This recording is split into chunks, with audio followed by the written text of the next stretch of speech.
Jagadeka Veerudu Athiloka Sundari cinema కోసం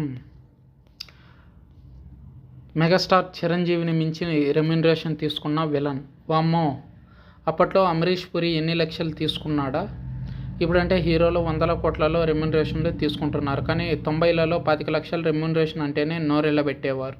అలాంటిది చిరు Jagadeka Veerudu Athiloka Sundari cinema కోసం అప్పట్లోనే రూ. 50 లక్షల పారితోషికం అందుకున్నాడు. అది తెలిసి ఇండస్ట్రీ వాళ్ళు షాక్ అయ్యారు. ఎందుకంటే అప్పట్లో అంత మొత్తం డబ్బులు ఒక్క మీడియం రేంజ్ సినిమా మేకింగ్కు ఖర్చు అయ్యేవి. అలాంటిది మెగాస్టార్ ఒక్కడే అంత రెమ్యునరేషన్ తీసుకోవడం హాట్ టాపిక్ అయింది. అయితే ఇక్కడ మరో క్రేజీ విషయం ఏంటంటే మెగాస్టార్ కంటే ఈ సినిమా విలన్ ఇంకా ఎక్కువ రెమ్యునరేషన్ అందుకున్నాడట.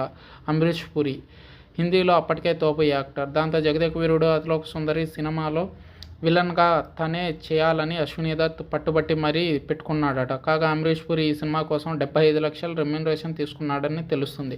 ఇంత పెద్ద మొత్తంలో ఒక విలన్కు ఇవ్వడం అంటే టాలీవుడ్లోనే టోటల్ ఇండియాలోనే హాట్ టాపిక్గా మారింది.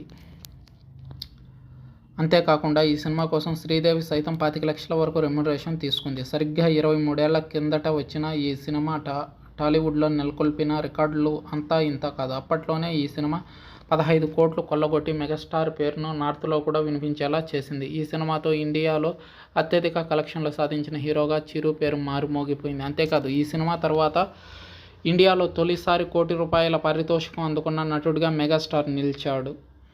Tollywood ever green క్లాసిక్స్లో Jagadeka Veerudu Athiloka Sundari cinema ఒక్కటి ఎప్పటికీ నిలిచిపోతుంది.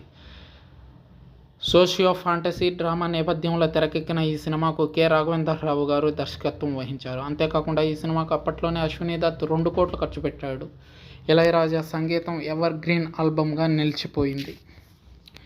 వేటూరి సుందర్రామ్మూర్తి గారు పాటలు రాశారు.